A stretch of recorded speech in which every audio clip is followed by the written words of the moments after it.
कृष्णा हरे हरे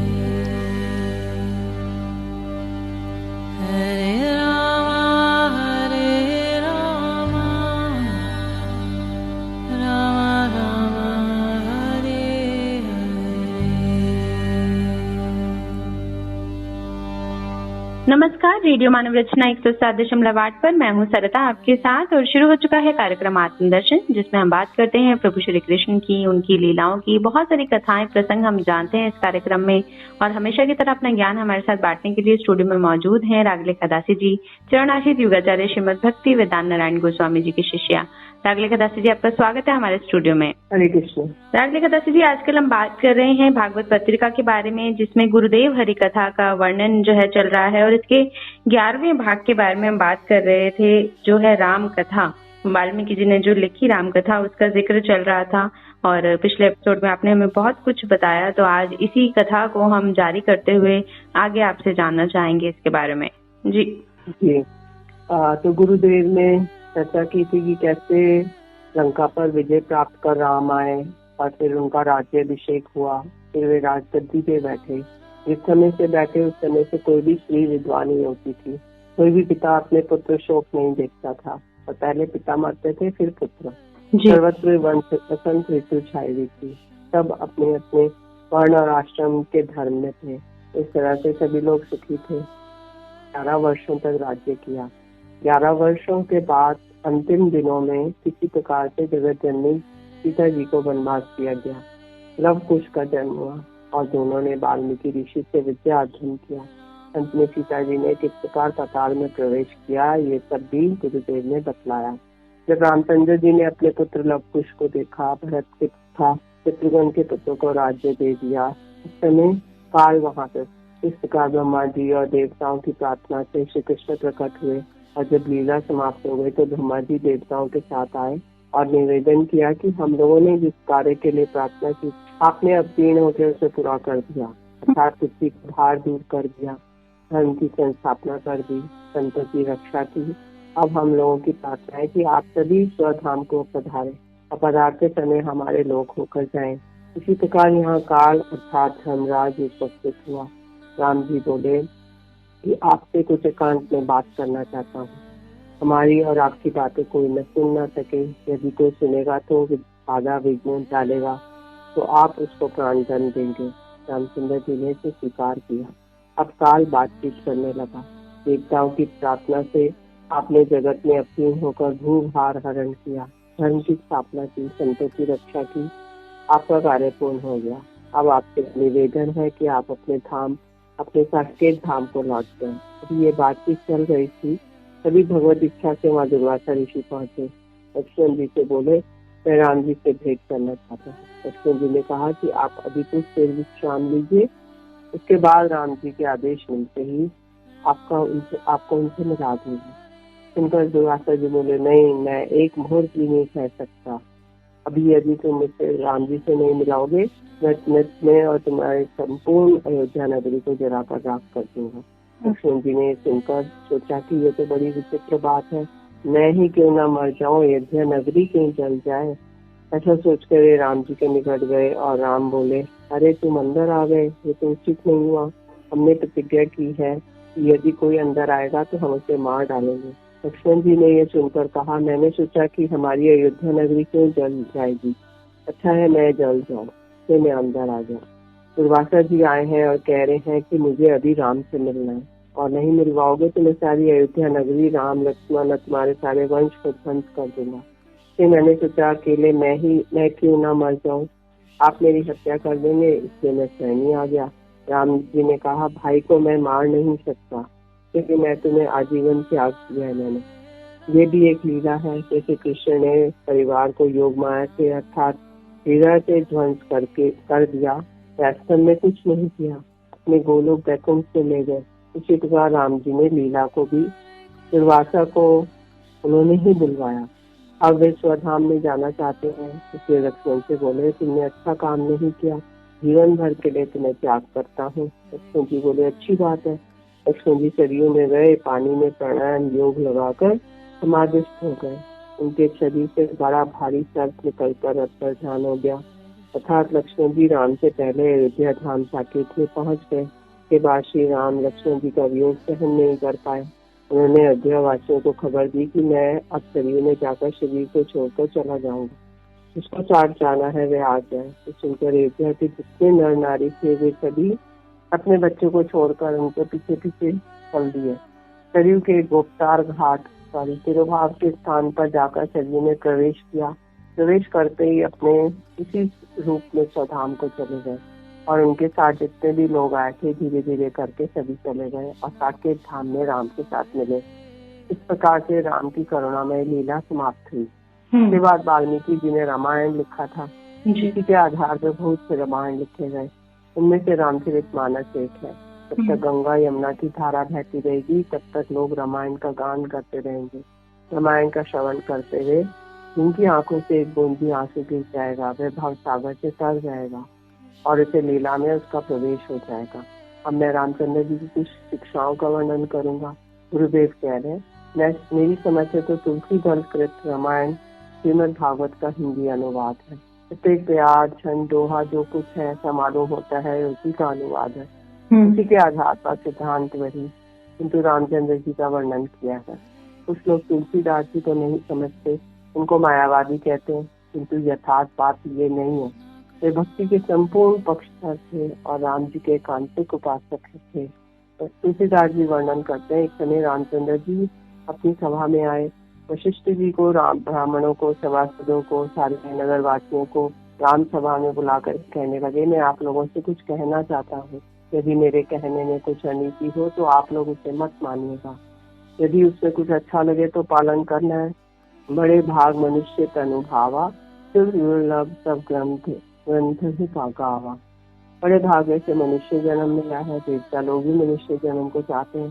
सभी शास्त्र कहते हैं कि देवताओं के लिए भी ये मनुष्य जन्म परम दुर्लभ है। साधन धाम मोक्ष पर द्वारा पाई न जेहि परलोक सवारा। भक्ति का साधन कृष्ण प्रेम प्राप्त करने का ये साधन है। मोक्ष का द्वार, मोक्ष माने शंकराचार्य वाले मोक्ष नहीं, जगत से छुटकारा पाना अर्थात संसार से छुटकारा पाकर भगवान की सेवा प्राप्त करना। ये मनुष्य शरीर मिला फिर भी परलोक नहीं संवारा, आत्मा और अनात्मा का ज्ञान नहीं हुआ, भगवान की अनुभूति मनुष्य जीवन में नहीं हुई, विषय वासनाओं में फंसे रहे अर्थात संसारिक कार्यों में व्यस्त रहे, भगवान का भजन करने का समय नहीं मिला, ऐसे लोगों को धिक्कार है। फिर कहते हैं, सो परत्र दुख पाए वो सिर धुनी धुनी पछताई, काल ही कर्म ही ईश्वर ही मिथ्या दोष लगाई। वह दुर्भागा है जो मनुष्य जीवन पाकर मेरे कृपा रूपी अनुकूल वायु पाकर भी भजन नहीं करता, बाद में कुत्ता या शुकर योनि में जाकर पश्चाताप करता है तथा काल कर्म या ईश्वर में दोषारोप करता है, वैसी जन्म और पर जन्म में दुख पाता है। यही तन कर फल विषय न भाई, सर्व ही सौलभ अंत सुख दुखदायी। भाइयों बेटियों बहनों, इस शरीर का फल विषय भोग के लिए नहीं, केवल पुत्र उत्पादन करके उसके लालन पालन करना ही शरीर का धर्म नहीं। जो हम अभी कर रहे हैं भगवान का भजन गौण हो गया। हम विषय वासनाओं को में फंसे हुए हैं। यहाँ तक कि ब्रह्मचारी लोग भी घर बार स्त्री पुत्र छोड़कर सदगुरु प्राप्ति करके विषय संग्रह में कुछ लोग व्यस्त हैं। कहाँ सभी प्रकार से गुरु के शरणागत होकर भगवान को प्रसन्न के लिए ही सब कुछ करना चाहिए। वे भूल जाते हैं कि उनका जन्म व्यर्थ ही हो जाता है। नर तनु पाए विषय मन देही, पलटी सुधाते सठ विष लेही। मनुष्य तन पाकर भी विषयों के भोग से ही मन लगाते हैं। वे शठ है अर्थात प्याला में अमृत भरा पड़ा है, उसे गिराकर विष ग्रहण करते हैं। मनुष्य शरीर पाकर भगवान का भजन नहीं किया तो वह अमृत का प्याला और प्रेम का प्याला उलटकर गिरा देता है और विष का प्याला पीता है। ताही कबहू भल कही न कोई, गुंजा ग्रही परत मनि खोई। शास्त्र साधु संत उसको कभी भला नहीं कहते हैं। उनकी तो अवस्था है कि पारस मणि पाकर भी गुंजा माला का आदर करते हैं। धिक्कार है लोग आकर चाही लक्ष्य चौरासी, जोनी भ्रमत ये जीव अविनाशी। जीव अविनाशी है, भगवान का नित्य दास है, संसारिक दुख से अतीत है, किंतु भगवान की सेवा भूलकर 84 लाख योनियों में भ्रमण करता हुआ शिक्षित भोग करता रहता है। सिरत सदा माया कर तेरा, काल कर्म स्वभाव गुण घेरा। माया की प्रेरणा से जीव 84 लाख योनियों में भ्रमण करता है और काल कर्म स्वभाव अच्छे गुणों से जुड़े रहते हैं। सबहुख करी करुणा नर देहि देव बिनु हेतु सनेहि। भगवान करुणा करके मनुष्य देह लेते हैं। अपने गुण या साधन से मनुष्य जन्म नहीं मिलता है। श्रीमद् भागवतम में है, नर दे माद्य सुलभम सुदुर्लभम फलवम सुकल्पम गुरु कर्णधारम। संसार जो कि जन्म जन्म मरण का था समुद्र है, तो नरतनु बड़ा ही बेड़ा अर्थात विराट नौका है और वे इस भवसागर से पार होने का माध्यम है। माया अनुकूलेना न प्रतेरितुम पुमान भवाब्दि न तरेत आत्महा।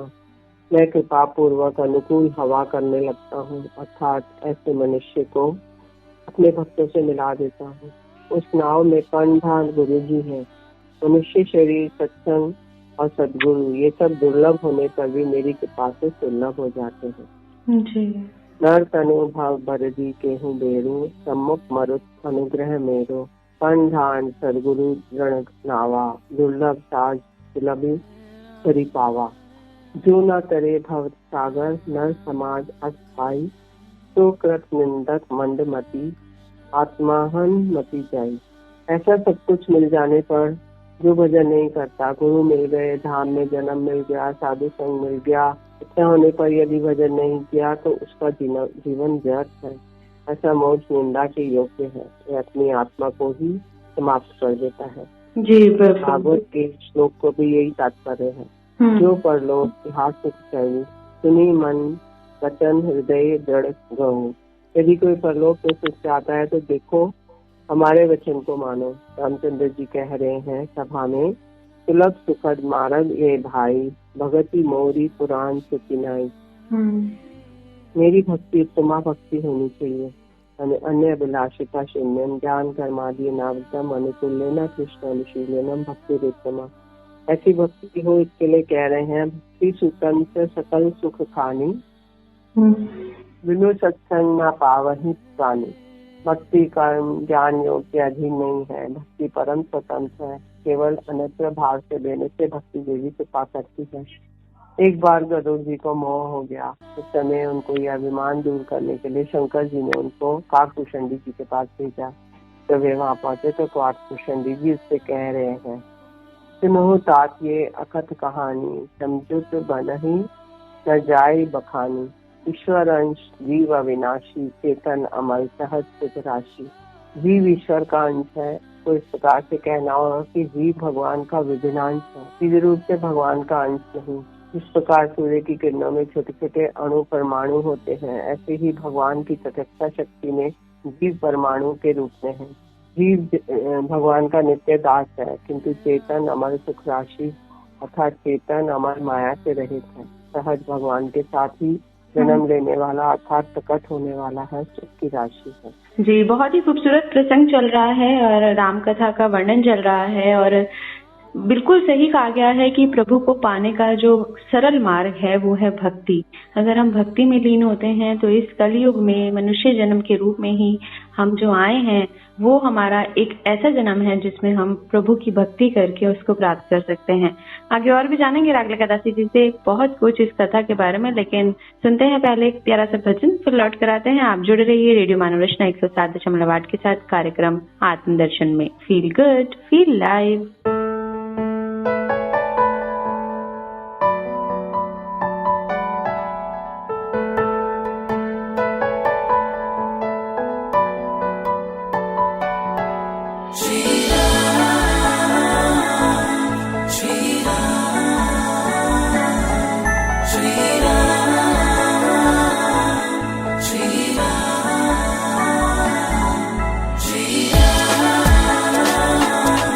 Shri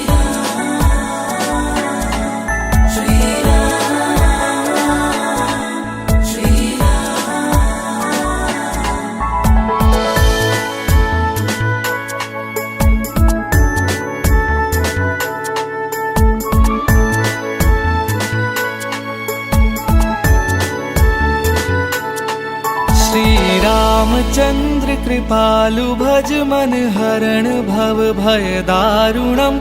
नव कंज लोचन कंज मुख कर कंज पद कंजारुणम।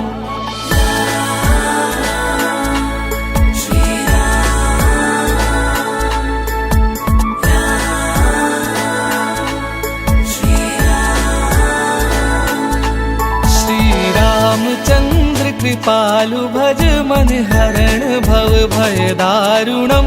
नव कंज लोचन कंज मुख कर कंज पद कंजारुणम। कंदर्प अगणित अमित छवि नव नील नीरज सुंदरम। पट पीत मानहु तड़ित रुचि सुचि नौमि जनक सुतावरम।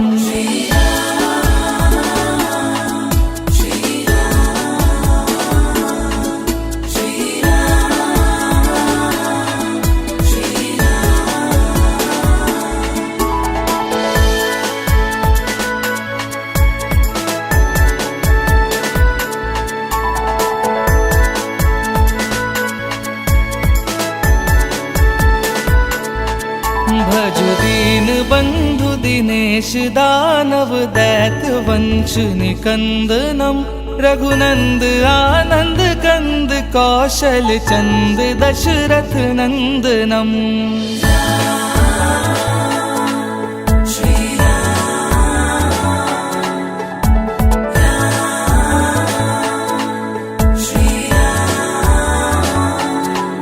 भजु दीन बंधु दिनेश दानव दैत वंश निकंदनम।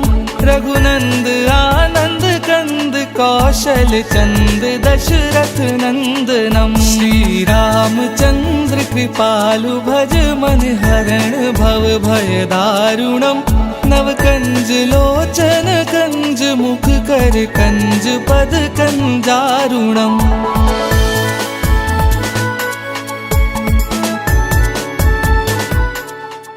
अच्छा रुको एक मिनट। Yes sir. ये किस लिए सर? अरे आज रामनवमी है। Oh thank you sir, thank you thank you thank you. और सुनो ये सबको बांट देना।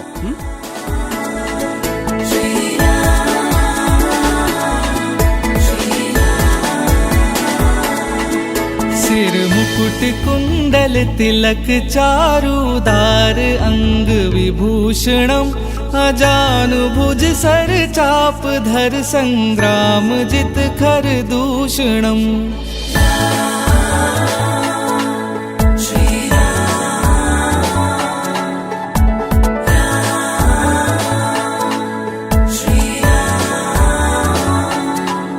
सिर मुकुट कुंडल तिलक चारुदार अंग विभूषणम। अजानु भुज सर चाप धर संग्राम जित खर दूषणम। श्री रामचंद्र कृपालु भज मन हरण भव भय दारुणम। नव कंज लोचन कंज मुख कर कंज पद कंजारुणम।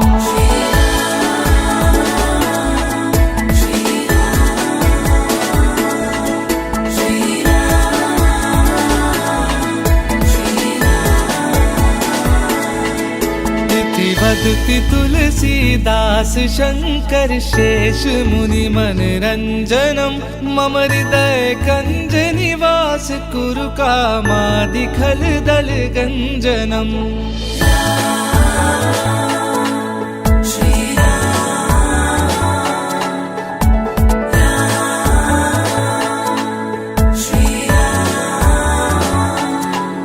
इति वदति तुलसीदास शंकर शेष मुनि मन रंजनम।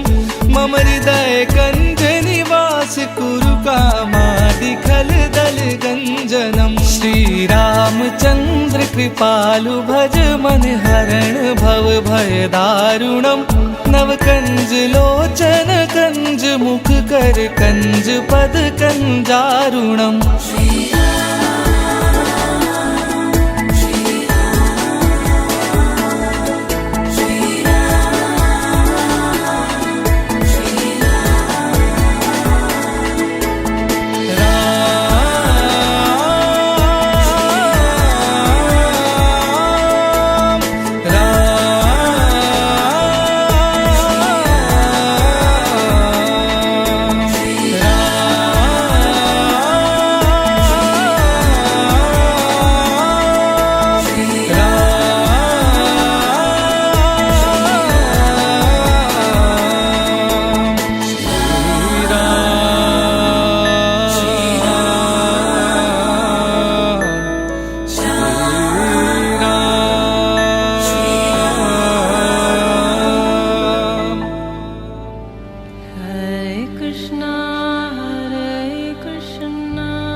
स्वागत है आप सभी का एक बार फिर रेडियो मानव रचना 107.8 पर। मैं हूं सरिता आपके साथ और कार्यक्रम आत्मदर्शन में भागवत पत्रिका के अंतर्गत बात हो रही है गुरुदेव हरि कथा के बारे में, जिसमें राम कथा का जिक्र किया गया है। और रामचरितमानस जो है वो सभी जानते हैं कि इस ग्रंथ को इतनी खूबसूरती से लिखा गया है कि इस कलयुग में प्रभु को प्राप्त करने का एकमात्र साधन भक्ति है, और उसी भक्ति का वर्णन चल रहा है इस कथा में। जी राग लेखा दासी जी, आगे बताएं हमें। तो मायावश बहु गुसाई, बंदियों कीर मरकट की नाई। भगवान को भूल गया है, भगवान के वश में हो गया है। कैसे माया ने बांधा नहीं, जीव स्वयं ही बंध गया। अत्यंत सुंदरी किसी एक नारी को देखकर जिस प्रकार कोई नारी के बिना कुछ किए ही बन जाता है, जिस प्रकार बिलमंगल ठाकुर उस नारी के प्रति आसक्ति के कारण बन गए, ठीक उस वैसे ही बंदियों कीर मरकट की नाई। कीर माने शुक पक्षी। जिस प्रकार बहेलिया जंगल में जाकर एक बांस को रख देता है और कुछ खाने को पास में रख देता है, जब शुक पक्षी खाने के लिए उस पर बैठता है तब वह घास घूम जाता है और नीचे की ओर चला जाता है। उस समय वह शुक पक्षी उड़ नहीं पाता। वह उसी अपने पंजे से बांस को पकड़ रखता है और सोचता है कि मैं बंध गया हूँ। इतने में बहेलिया आकर उसे पकड़ लेता है। ठीक वैसे ही हम अपनी दुर्बुद्धि से इस माया जाल में फंसे हुए हैं। कुछ बंदर पकड़ने वाले होते हैं, ये लोग घड़े के अंदर बड़े बड़े आलू रख देते हैं और बंदर को दिखला देते हैं। बंदर उस आलू को देखकर झटाकर आलू को पकड़ लेता है और हाथ बाहर निकालता है तो हाथ बाहर नहीं निकलता है। इसमें बहेलिया आता है, उसे डंडा मारता है और ठीक ऐसे ही जीव वह मरकट की भांति बचा हुआ है। सबसे जीव बहु संसारी, छूटे ना ग्रंथि ना हो सुखारी। श्रुति पुराण बहु कही उपाय, छूट ना अधिक अधिक हरु छाई। सबसे जीव संसारी हो गया है, इतनी चेष्टा करता है छुड़ाने के लिए उतना बन जाता है और भी अधिक अधिक संसार में फंसे गधा शुकर आदि योनि प्राप्त कर उनमें लिप्त हो जाता है। इसलिए भाइयों इसमें मत फंसो। श्रुति पुराण सब ग्रंथ कहाई, रघुपति भक्ति बिना सुख नाई।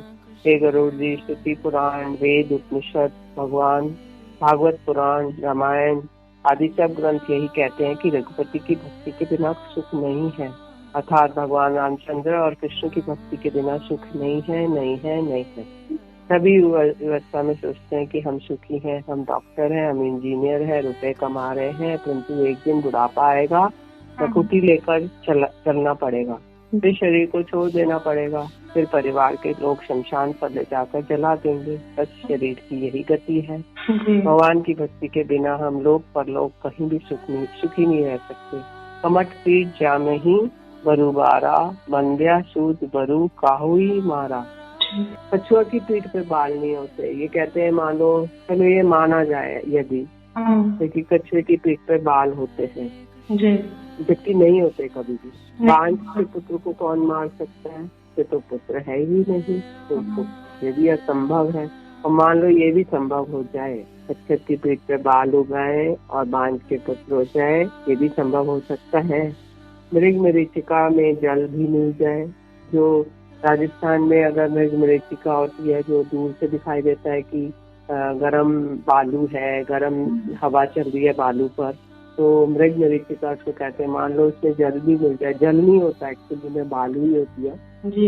इनमें अनल भी प्रकट हो जाए, अगर बर्फ है, बर्फ में अगर आग भी मिल जाए, परंतु राम में विमुक्त जीव कदापि सुख नहीं प्राप्त कर सकते। तो ये असंभव है। मान लो जो असंभव संभव हो जाए, लेकिन ये संभव नहीं हो सकता कि बिना भगवान के विमुख होकर हम कभी सुख प्राप्त कर लें, ये संभव नहीं है। बारी मथे घुस होई, बरु सुख चाटे बरु तेल, बिनो हर भजन ना भाव तरही, ये सिद्धांत फेल। जल को मतने से हो सकता है घी निकल आए, जल को मतने से घी नहीं निकल सकता। बालू से तेल निकल आए, परंतु बिना हरि भजन के भवसागर से पार होना असंभव है। ये अटल सिद्धांत है। इसीलिए गुरुदेव कह रहे हैं आप लोग भगवान का भजन करें। जी बिल्कुल, बिल्कुल ही सत्य बात है ये कि प्रभु भजन के बिना, भक्ति के बिना जो है हम इस भव सागर से पार नहीं हो सकते। हम जितने भी चीजें देखते हैं, जैसे कि बताया रागलिका दास जी ने, जो बिल्कुल असंभव होती हैं, वो भी कहीं ना कहीं संभव हो सकती हैं अगर प्रभु की कृपा हो। उस प्रभु की जो परम शक्ति है, उस शक्ति का अंदाजा तो हम शब्दों में बयां ही नहीं कर सकते। वो जो सत्य है वो सिर्फ एक ही है, वो है प्रभु। और हरि भजन में, प्रभु भजन में अगर हम अपना जीवन व्यतीत करते हैं, अपना जीवन चलाते हैं, तो हम वाकई में ही इस भवसागर से पार हो सकते हैं। यही सभी ग्रंथ जो हैं हमें समझाते हैं कि इस कलयुग में प्रभु को प्राप्त करने का, प्रभु को जानने का जो एक मार्ग है वो है सिर्फ और सिर्फ भक्ति। इस मोह माया से हम तभी दूर हो सकते हैं जब हम भक्ति मार्ग पर चलेंगे, अच्छे कर्म करेंगे और अपनी जो जीवन है उसको प्रभु सेवा में लगाएंगे, भक्तों की सेवा में लगाएंगे, तभी हमारा ये जीवन सफल हो सकता है। तो आज का कार्यक्रम आत्मदर्शन बस इतना ही। अगले एपिसोड में और भी बहुत कुछ जानेंगे भागवत पत्रिका से गुरुदेव हरि कथा के अंतर्गत।